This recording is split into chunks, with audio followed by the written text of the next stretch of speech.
Hi, everyone. I'm Manisha, the founder of Modulo, and I am super excited to have our second guest from Step Up for Students, the largest scholarship program in the country. Before we had Doug Tutchell, and today we have Jillian Metz, who is the Vice President of Development at Step Up for Students and works a lot with families who are applying for the PEP scholarship in particular. And the deadline for the PEP scholarship, where you can get how much for your child's education? What It is varies by age and county, but roughly $8,000. you can get roughly $8,000 to curate your child's education, just showing how much Florida really believes in you and your power to create an incredible learning experience for your kids. And so, Jillian, thank you so much for being here today. Thank you for having me. Very excited to be here. Yeah, so this is a very timely podcast, unless you're watching it next year, because today is April 11th, and actually the deadline to apply this year for the PEP scholarship is April 30th. So if you want to take advantage of the amazing funding available, I know this sounds like an ad, but I'm genuinely excited about it, then now is your time to apply. And so, Jillian, just to kind of get us started, I think people would really love to know who's a good fit for the PEP scholarship, who should be applying for this funding. Absolutely. So the ideal candidate for the PEP scholarship would be your homeschool population. So not full-time public, not full-time private, but children who are benefiting from a parent-directed education here in the state of Florida. K-12, so that's our sweet spot age-wise, and then they really have to be a Florida resident. But there is a little bit of an exception if you're a military family. Interesting. Okay, so military families might be able to apply even if they don't reside in Florida. Yes, exactly. So here's the interesting thing. This shows how much our state really supports our service. So PEP families that are coming to the state but don't quite have a residential address yet, they can use their permanent change of station orders to apply. So if they're not here yet, but they want to make sure they qualify before the April 30th deadline, they use their PCS. And then if you're currently here in Florida benefiting from the PEP scholarship and the family is transferred out of state, they can take that scholarship and still receive those benefits outside the state of Florida. Incredible. And this scholarship is just so unique in the entire country because Florida is really the only place that has 500,000 students who are benefiting from this. It's just a massive program. So I just wanted to kind of take a look at the different types of scholarships you have with Step Up for Students. So you have private school choice. That's pretty clear. It's if I want to enroll in a private school. And then the PEP scholarship is really focused on people who want to curate their children's education. Tell me a little bit about unique abilities. How does that differ from the PEP scholarship? Absolutely. So for the unique abilities, that is for students in Florida. So you can see you can be a little bit younger and qualify for unique abilities, and you can go a little bit older as well. And so the unique thing about that is you have to have a qualifying diagnosis. And with PEP and the private school choice, the funding amount is determined by age and county of residence. The unique abilities scholarship, the funding amount is determined based on the severity of the child's diagnosis and the support that the state provides for that. So unlike PEP, you could use this to supplement your child's school education. Yes, and with unique abilities, you could use that to be a full-time private school student, but with PEP, you cannot be full-time private. Okay, got it. And then what would be what are these Hope and New World scholarships? Absolutely. So Hope merged in, it's still funded through individuals here in the state of Florida that through an automobile tax. So at the point of sale here in the state of Florida, which is pretty cool, you have the opportunity to contribute a small portion of your tax to fund these scholarships. So families, when our program, the private school scholarship a few years ago went universal, meaning that families, you can be prioritized based on income, but your income is not a determining factor of eligibility. The Hope Scholarship merged with that program. But what's really nice is that the state reserved the opportunity. So students who experience an incidence of bullying in their current public school, regardless of the time of the year and regardless of if applications are currently off, you can still qualify for the Hope Scholarship. So Wow. that's really unique. And that was something that the state really recognized, that there's no seasonality to experiencing bullying. Mm, So really gave that carve out to the programs that you can qualify for that any time of the year.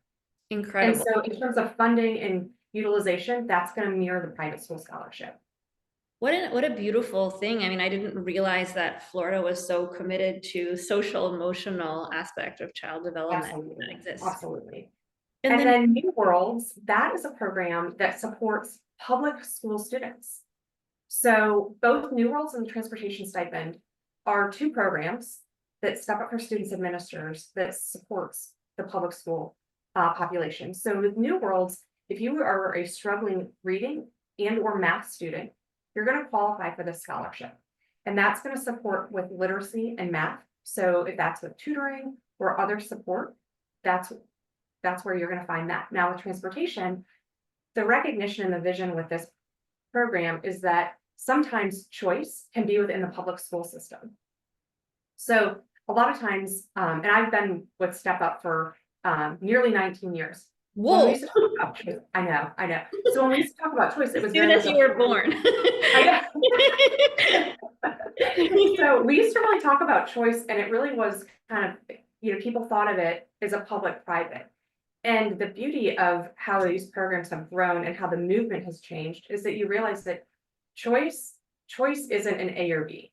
There's so many options. And so transportation really recognizes that that best fit for that child might be a public schools just right outside the zone.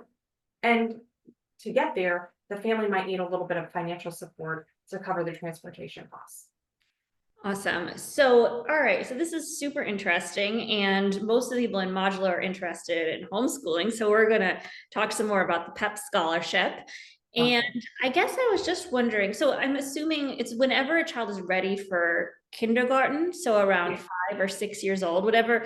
I guess if you're 5 before September or August, is that Yeah. would that be what qualifies? September 1st is Okay. kind of the magical date here in Florida. All right, so if your child is 5 on September 1st, you can qualify for the PEP scholarship. Now, would there be any reason that someone who qualifies would not want to get a PEP scholarship? I mean, it seems like a no-brainer. Is there any reason that a homeschooling family wouldn't go that route? Not that I'm hearing. I know we're only a few years in, so I think some people kind of stood, kind of took a kind of a back seat to kind of see how it functioned. But we've seen a lot of growth and interest over the last few years. And so we're actually able, the state statute will allow us to serve roughly 100,000 students this year. And Oh, we have just over 70, right about 70,000 students who've been awarded for amazing. next. Okay, so we have room for 30,000 more. Yes, Now, and basically it's not something like you apply and we decide you're worthy. It's just if you meet these fixed criteria, you can get the scholarship. absolutely. And Absolutely. and who funds the PEP scholarship? So the PEP scholarship is funded through tax credits. And so it's part of so when families go to apply, they're going to see it as the FTC PEP program. So we don't have to get into all of the fine print, but Let's FTC. do it. What are tax credits? Maybe not everybody knows. I could talk your ear off about all the intricacies, but so it is funded through tax credits here in the state. So corporations who have business here in Florida can earn a dollar for dollar tax credit, and those dollars can fund these scholarships. Okay, so basically if I'm a corporation, I can opt into this tax credit. So Yeah. essentially, instead of paying my taxes to the generic state, a certain amount of my taxes are allotted Mhm. to Step So Up. there's a variety of tax liabilities. So the ones that are eligible are corporate income tax, you have insurance premium tax, you have alcoholic beverage excise tax, oil and gas, and commercial. So there's a variety. So almost all corporations in that have business in the state are likely paying a part of that tax back to here in Florida. And so instead, they can pay Step Up for students, and the state will recognize it with a dollar for dollar tax credit. Okay, So interesting. So, okay, I get it now. So basically, they make a donation to Step Up for Students, and then they don't have to pay the other tax money that they would owe for Right. alcohol or So tobacco. the state will recognize the contribution to Step Up as their satisfaction of that liability. Wow. So corporations, listen up. If you wanna, Yeah. if you have a corporation in Florida, you can be making a donation to Step Up for Students. Absolutely. and And save it's a money. worthy cause, you know, you get to, rather than, you really get to see how your taxes are reinvested in the state, and what better cause than education. Okay, so here's kind of an annoying question, but I know you guys are gonna like it. What, how does that impact Step Up for Students? Are you worried about corporate influence? I mean, what if, Coca-Cola, well, I guess they're in Atlanta, but let's say a company is giving a lot to Step Up for Students and they say, hey, I would like it if you were funding more dolphin classes. What's up with all these baseball classes? Right. So I will say we've got a wonderful team that's connected with really passionate corporations. And they have done a great job of truly understanding how these dollars impact students. And through that connection, we've got incredible donor retention. And at the end of the day, corporations aren't giving because they like me or someone else at the organization. They're giving because they believe that education is the true equalizer, and they want to be part of the movement here in Florida. Yeah, so for the naysayers, I mean, how do you respond when people push back and wonder if there's corporate influence on how these funds are getting distributed? So when you say corporate influence, you mean? Yes, I guess what I mean by corporate, the dolphin example was a bad one. Like, let's say, like for example, here's something where corporate, let's say, are you allowed to say which corporations are donating the most, or is that a secret? So we do honor our corporate, there, but we could just say ABC Insurance Company. Okay, so let's say ABC Insurance Company, let's say that okay, here's an example. This is a good one. So it's a part of the student, you have certain standards on which providers you allow on your platform. And there's someone who has some subjective sense of this is going to be a quality educational opportunity or not. When someone comes on and says, we want to put our math textbook Step Up for Students, someone is saying, okay, this math textbook meets our standards.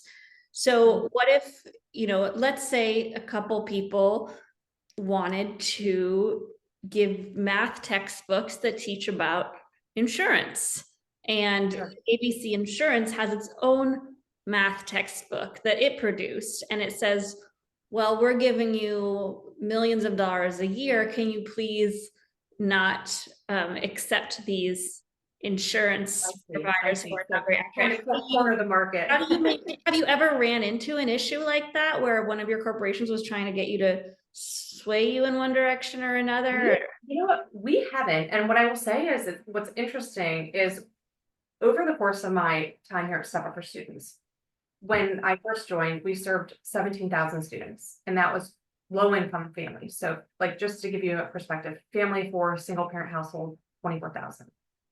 Now we serve the entire state because of, so what's interesting, some of our donors are also on scholarship. And I should say their children. So there is this genuine understanding of how the programs work.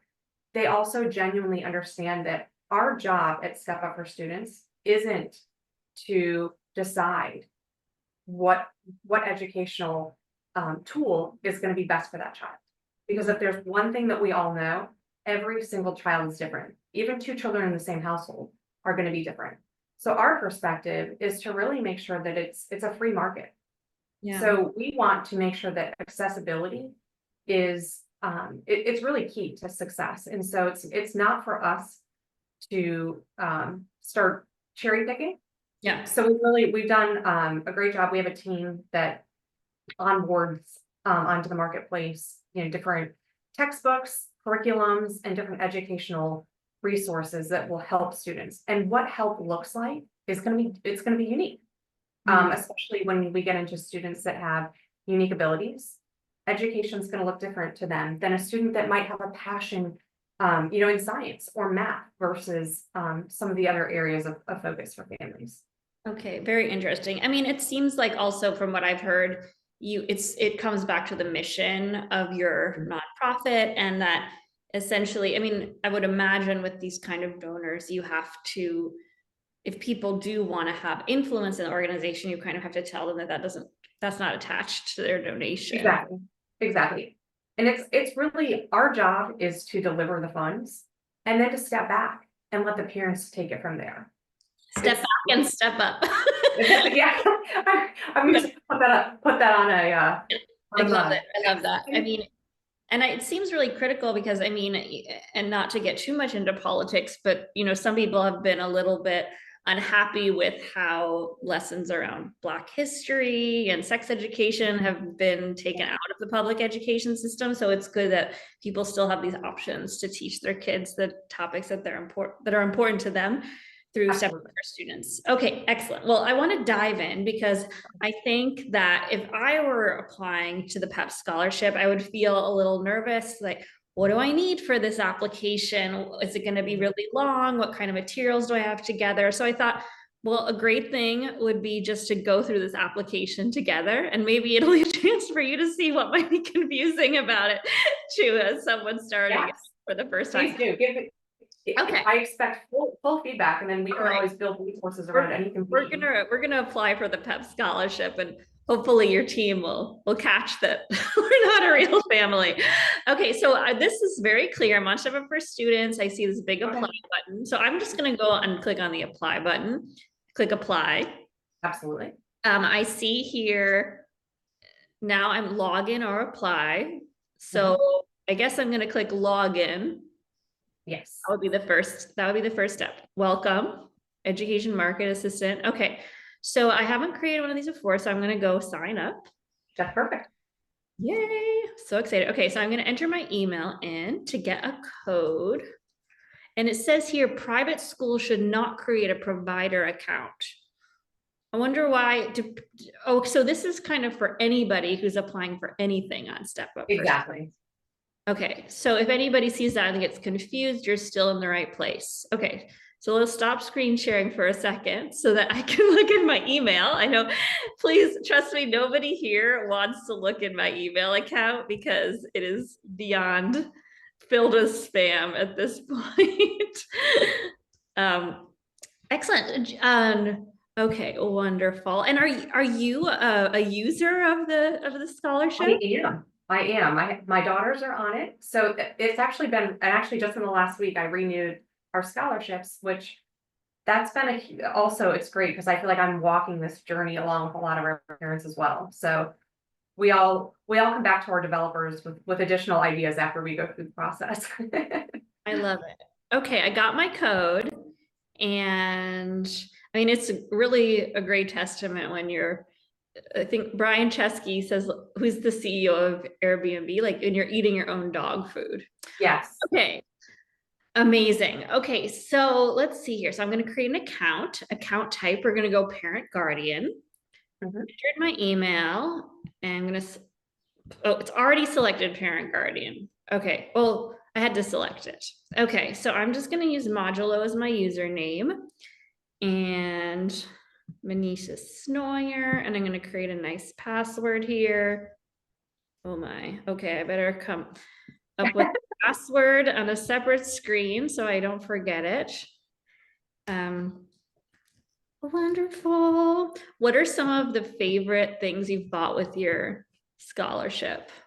So my daughters are in private school, so I am not the adventurous user. I genuinely admire happy enough. I know. That's exactly right. But we've got a lot of friends in the area that utilize PEP. And so I love to hear from them. I always say, when you have challenges, if you don't mind cluing me in, because you learn so much through that process. And then, since these programs are newer, if we understand what challenges were met with some families, we can make it smoother for future applicants.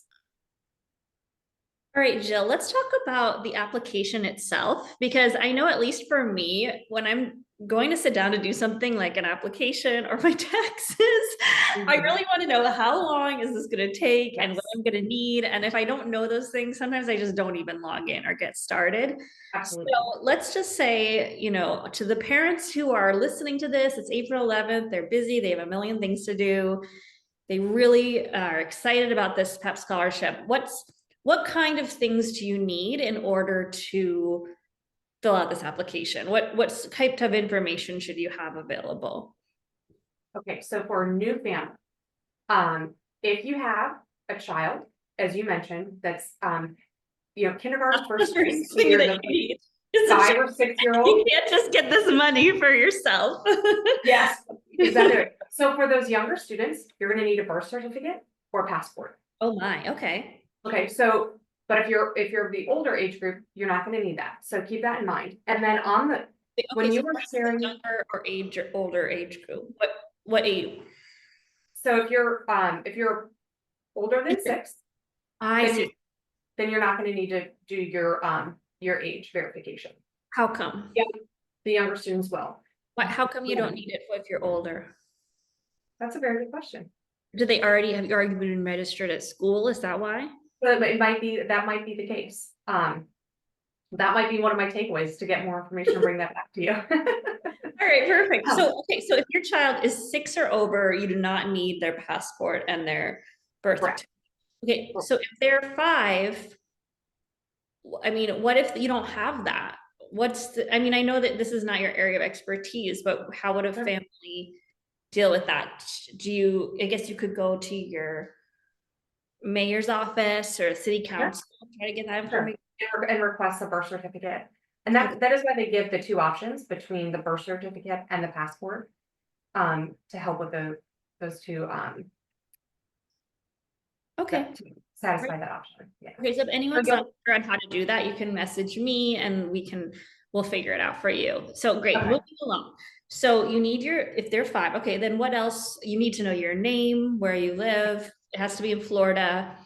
absolutely. So actually, if you wanna go back and do the screen share on the Step Up website, I wanna show where really useful resources for parents who are kind of doing that planning stage before they wanna sit down at their computer and do the application. So we can Amazing. talk about this, Okay, one of my favorite documents. let's take a look here. Okay, We're applying. All right, where do we find what we need to get ready for this okay. application? So you can view resources right there, the Okay, red so box, here you just or at the very, you can click there or the top right, just depending on where you are. So once you're here, you're gonna click on PEP program. okay. So exactly, so you're gonna toggle right over there, in that little ribbon. Yep, there you go. And this is gonna bring you to all of the recorded webinars, videos that we've created, and then also files. So the new application, there's a 20-minute Oh, video here. application checklist. So this is it. This is the magical one. So as a new family, this is what you're gonna need.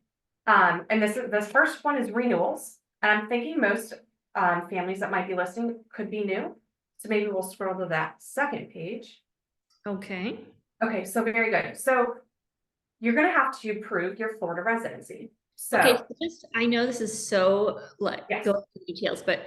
renewal is someone who already has the PEP scholarship. Who has benefited previously. Mhm. Okay, great. And I promise renewing is a few clicks and you're ready to go. So the heavy lift, and when I say heavy lift, I'm 10, maybe 15 minutes. Okay. It really is not too terribly involved. So to prove your Florida residency, you're gonna need 1 copy if it's from column A, Mm-hmm. or 2 if it's column B. So when I went to do this for my children, I went for column A because I figured I'm gonna grab one document and be done. So that can be your utility bill, your mortgage statement, proof of government benefits. All of these are options. Keep in mind that the name on this document and the physical address needs to be matching the primary or secondary parent or guardian on the application.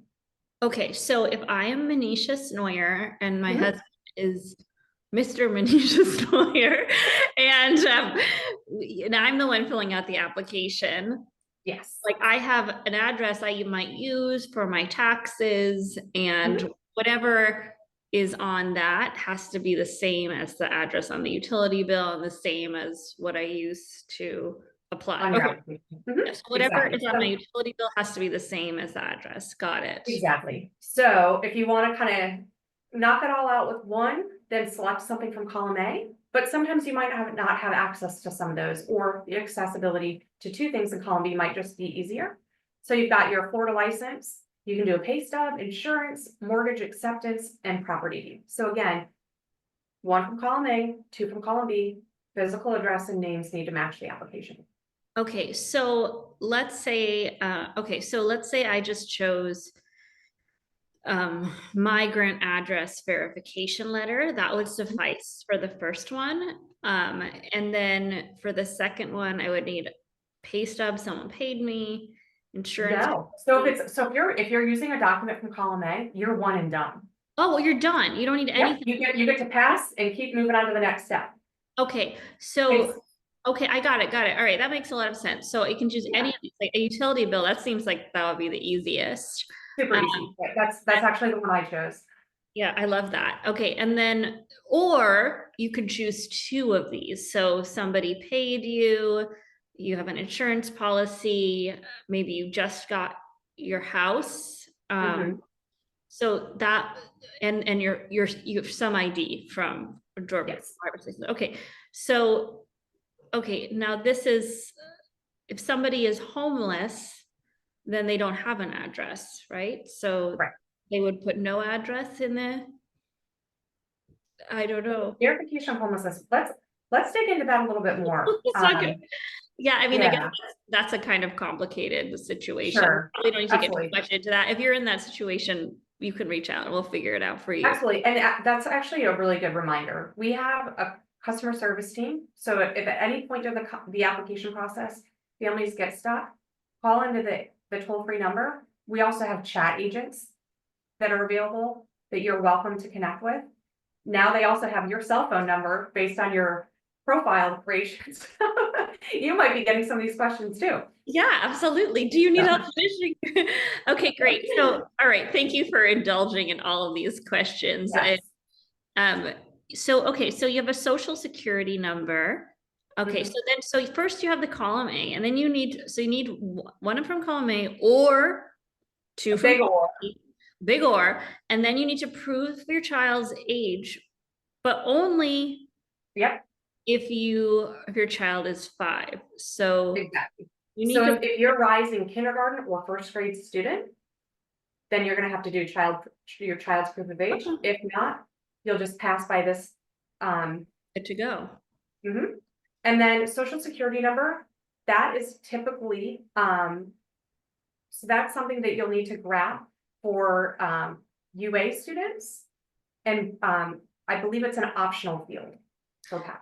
Okay, amazing. So then I see at the bottom here for PEP that there's this proof of income thing, but you only need it if, like, for now, you still have a lot of spaces left for the PEP scholarship. So pretty much anybody who applies is going to be likely to get it because you still have Absolutely. So, but if it ever comes to a point where you fill all those 100,000 slots and you don't have room for any more, at that point, you start prioritizing people who may have a lower income level. Exactly. And so there are a couple different brackets in terms of prioritization. And really, if you're over that 400% of poverty, which if you're not sure where that sits, you can go to the federal, you can search up that it's the federal income poverty guidelines. You can see where you are in that. There's also, when you go to our resources and you go into the family handbook, we also have a graph of, where that sits and how much it adjusts based on household number. So if you're in excess of that 400%, you would not income qualify. But so it's something to consider, but to your point, if it's, since we do have some capacity, if families want to just kind of pass that step and move on, totally up to them. It's up to them on whether or not they want to pursue that. So actually, if you're wealthy, you can't get this scholarship. You can. This doesn't determine eligibility. it would determine priority. So for example, like priority tier number 1 would be a household of 4. So that could be a mom, dad, 2 kids, making roughly $58,000 annually. If you're priority level 2, we'll stick with household of 4. That's about 124,000. And then each additional household member goes up by about 20,000. So if you're in excess of that, you absolutely can still qualify. You just wouldn't meet the priority guidelines. So basically, yeah, you just would be approved later. That's it. You will absolutely still get approved, and applications are approved within days. So it's not So really very important at this point. Right now, because there's capacity, it reduces the importance. But if families want to go ahead and get it in there, it's also not a bad idea. Totally up to them of how they would like their application to be processed. Okay, so because this program is just exploding. So, okay, great. So in the best way, growing. Yes. So, all right. Now let's talk about money. So you said it's typically 8,000, but it could be less or more, or not more, could be less. It hovers right around that 8. And there's, again, when we go back to the resource tab, if you go to the family handbook, there's also award amounts. You'll see those links throughout our website. Okay. You're gonna see, depending on, okay, let's have some fun. Okay, so I think if you scroll down. Don't party too hard. Okay, so we're going reports, yes? You should be able to scroll down on resources. Okay, resources. And you're gonna look for award amounts. Use this cool button. I like your icons. Okay, reward amounts. Oh, okay, click on parent guardian. Okay. And then PEP. There you go. And then scroll down. We should have them. So there are the other 2 documents I keep referring to. So keep scrolling. Let's see, we've got award amounts. Okay, so award amount is not listed here, but it is on the scholarship page. So if you click on scholarship at the very top left, and you go to personalized education, and then you scroll down. There you go. So we're gonna click on view award amounts. So you can see it's based on county. Yes, so it's gonna go by county and then grade level. And so you see a lot of the dollar amounts are. I want to live in Jefferson County. Oh, I want to live in Monroe County. go down to Key West. So you'll get an idea, and then you'll see that you might say these are for 24-25. That's exactly right. These amounts are set by the state. So right now we're in like the legislative session. Once budget is set, these dollar amounts will be updated right around July 1. Okay. Typically, it's gonna stay. We're not going to go from 8,000 to 2. It's going to stay pretty consistent. Fantastic. Wow. And why are different counties different amounts? Is it because of the cost of living, or just? Well, it's tied to the per pupil funding in public school. So that's, yeah. So very interesting, right? When you thought it was maybe just cut and dry, you see that there's lots of effort to it. Just looking at all this money is making me feel rich. Wow. All right, so that's kind of a fun question. Let's just talk about what types of things people are spending this money on. So I will just, for people who don't know, Step Up for Students has a marketplace of educational offerings that you can purchase. And I believe, you correct me wrong, people buy it and then get reimbursed, or they have some type of credit that they use, or is it? So they've got options. I know. So families can, when we log into Emma, so once we get in there and you're all set up, new families will have access. So on the left-hand side of the screen, there'll be an icon. And this is behind the login of Emma. There's a marketplace icon. Oh. When you log into that, when you click on that, you're gonna have 2 options. You can find providers that are direct pay providers. This is if you're logged in. Okay. So, yes, or you can click on My Scholarshop. If you choose a service behind either of those portals, it can become direct pay, which means that your dollars will go from your Emma account to either the vendor or the provider. Or there are going to be circumstances where there's an eligible educational expense that families are going to pay out of pocket and request reimbursement. I see. And Okay. that is certainly an option as well. So we are working diligently to make our marketplace as robust as can be, because that is such an incredible luxury to not have to come out of pocket. Such And a, that's the ultimate goal, right? Take out the friction, make this easy for families. So I would always encourage families, check that out first, see if what you need is there, and then it takes care of that extra paperwork. If they do need that, they can go in and submit a reimbursement. And then they've got 3 different ways to get reimbursed and receive those funds back. But it works beautifully, and then families get to continue to exercise that customization. And once as a provider you've registered for Step Up for Students, anybody can purchase what you offer through their account. So it's only people who have. So as long as the program, it's an eligible expense based on that program, and they have funds in their account, I always have to give the fine print, then absolutely, that you're available to access that service, goods or services. Amazing. This is so incredible. I mean, I don't really have anything else to add. You've covered everything so well. Oh, I do actually, there's something that some people might be interested in. Yes. You were telling me about how sometimes older students can benefit from Step Up for Students. So Yes. over So 18, how does that work? Absolutely. So that's a really good call out. So it's K-12. And that's assuming that student graduates. If the student continues their education, PEP scholarship will honor their educational needs until they're 22. So keep that in mind. And then the other thing to think about too is that if a family is part of their district's home education program, wait until you're awarded. You're going to log in, you're going to accept the scholarship, then you're going to go and notify the district that you're no longer interested in being enrolled at that level. Because, and this is a big because, another fine print moment, if we go and we say to the state, this student is on PEP, and they show up as being funded in a public school, we're not able to fund them through the scholarship. So you want to make sure to take that extra step. But keep in mind, we're going to send communications throughout the journey for the families. So once you're awarded, we're going to let you know, hey, go in and accept it. And then once you accept it, we'll let you know what's next.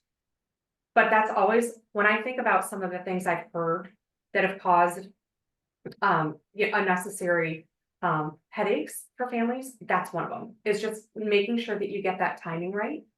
And then you're ready and you're good to go. And then families will also be invited, once they accept the scholarship, they're going to complete what is a student learning plan within Emma. And it's a great little form, and it really just aligns that student's kind of your vision as a parent, that student's academic and personal growth goals for that year. So you're going to go in, you're going to kind of modify it for the students, you're going to save it. And once you've done that, the funds will appear. They do come through on a quarterly basis, and the dates, you'll find them in the handbooks that are linked through the resource page. But the first funding files come out, or excuse me, first funding will hit. First round can be as early as August. So we do 2 funding distributions, August, September. And then you're going to look at, and that would be your first. Then you're going to look toward November, February, and April.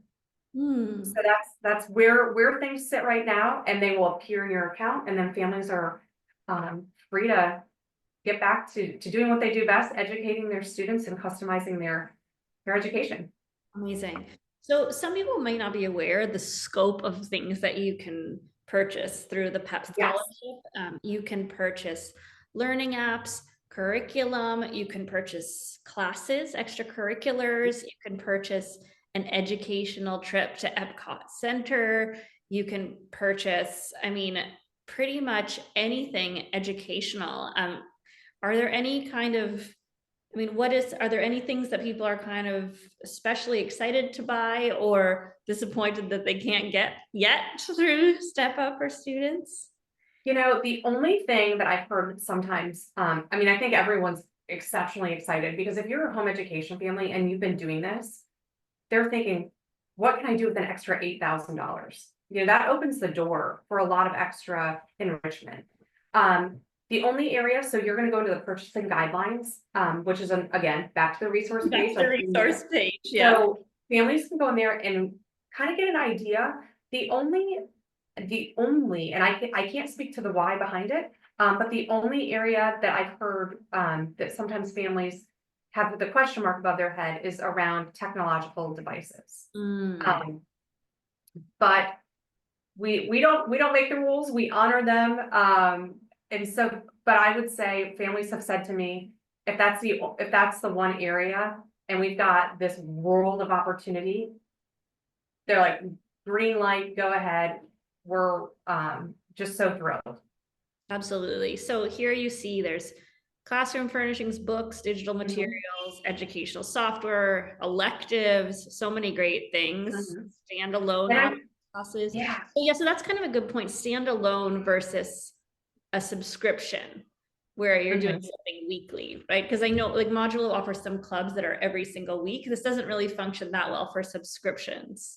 Okay. That's actually really good feedback. And the other thing to keep in mind is that in Florida, we have a really incredible dynamic going on that I mentioned when you log into the marketplace, that you can access direct pay. We have public schools that are now unbundling some of their services and families can access them. So keep that in mind because there might be a really, you might have a great math teacher that's got this phenomenal reputation that you want to just go access that one course. What I will tell you though is just make sure that public school does not enroll your child because that's going to interfere with the funding. So just make sure that that doesn't happen, but families have access to do that as well. Check it. Always, I would encourage families to go check the marketplace and go check the list of providers and see if that's available there first. And if not, then explore that reimbursement option. 100%. And I just think that, we, just a lot, we're used to using the term unbundled. And I think that it's just, what people are, but what we mean when we say unbundled is, when you think of a school, it's a really great term. So I always kind of think of like these sticks, right? Like I think of someone like holding a bundle of sticks under their arm. And in school, you have everything all in one, right? You go and you learn science and you learn art and you learn math, if it's a good school, hopefully, and you make friends and your parents have childcare and you have someone overseeing their education and you have all these special services. So it's all in this neat bundle. Now, when you start homeschooling, you can start taking the bundle out. So, okay, I actually want to find the best math tutor because my kid learns math really well and I want to get a art class because my child learns art really well in community. And I just want to do socialization separate from education. So I'm going to go to this meetup on Fridays for socialization. And, childcare, we work remotely. So we're going to actually have a teenager come over to our house and help entertain the kids while we do that. Or we're going to send them to a co-op 2 days a week. So then instead of having everything together, you've unbundled and now you have this dynamic mosaic of different classes. And so when you talk about public schools unbundling, this is just hugely exciting and we're really excited to be part of this. But so for example, what I learned is that in the fall, Miami-Dade School District is opening up all their classes to homeschoolers. So you can, if you're not on the PEP scholarship, you could buy a science class and your kid could go to that science lab. But if you are on the PEP scholarship, you could use your funding for a class, just one class. You say like, hey, I kind of want my kid to have a school experience, but not 6 hours a day every day. But and what I've understood is that a lot of people use them for ESL and labs. It's very difficult for homeschoolers sometimes to have labs, although there are solutions. So this is just an incredible innovation to see that public schools are saying, hey, we want to compete. We see that families want to unbundle education. We see that it's working for them and we want to be part of it. Absolutely. It's pretty incredible, and what families do and the level of customization is awesome, and it's to see the success of the kids. That's really what it's all about. Yeah. Did you like my little unbundling? That was I'm gonna use that. I got a little carried I away. think, I think I want to make a little animation of me in a peasant hat. we'll turn you into a gift. Thanks for indulging me. Wow, Jill, this has just been an absolute delight. You are a treasure. And, Modulo, we're just like super excited to be getting to know Step Up for students.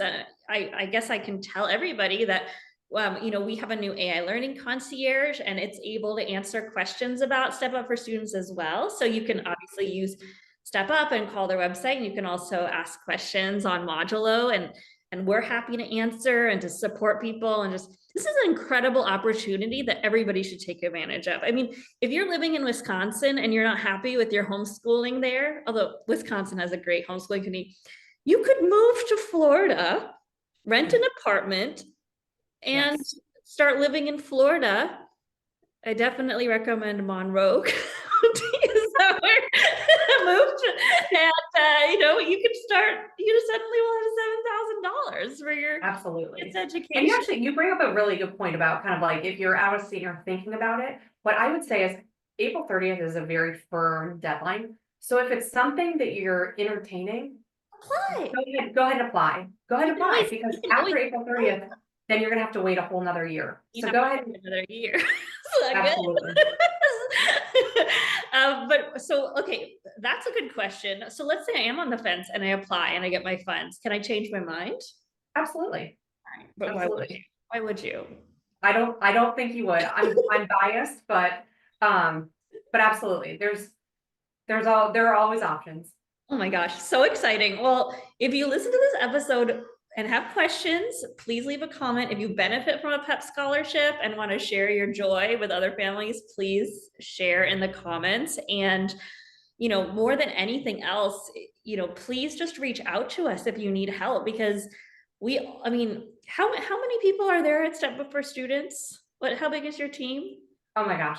Internally, we've got a very robust group at Step Up. Then we have hundreds of agents that are waiting. And this time of year, we know hundreds of people that are just waiting to support you. And so our goal is to make sure that there's no waiting time. So families should feel free to call in. Someone's waiting for you to answer your questions.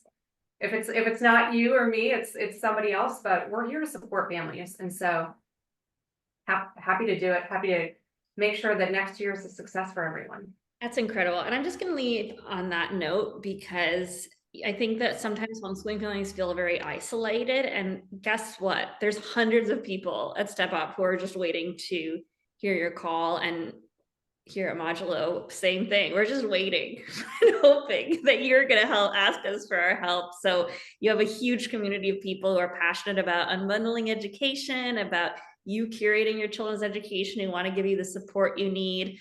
No matter what your circumstances, whether you're wealthy or you're homeless or you're in between, whether you speak English or not, are having trouble getting a birth certificate or no matter what you want to teach your kid, we are here for you. So take advantage. Absolutely. April 30th. I couldn't have said it better. Let's do it. Well, thank you so much again, Jill. Thank you. I can't wait to continue the conversation with you, and enjoy the flurry of applications. Thank you. We're looking forward to it.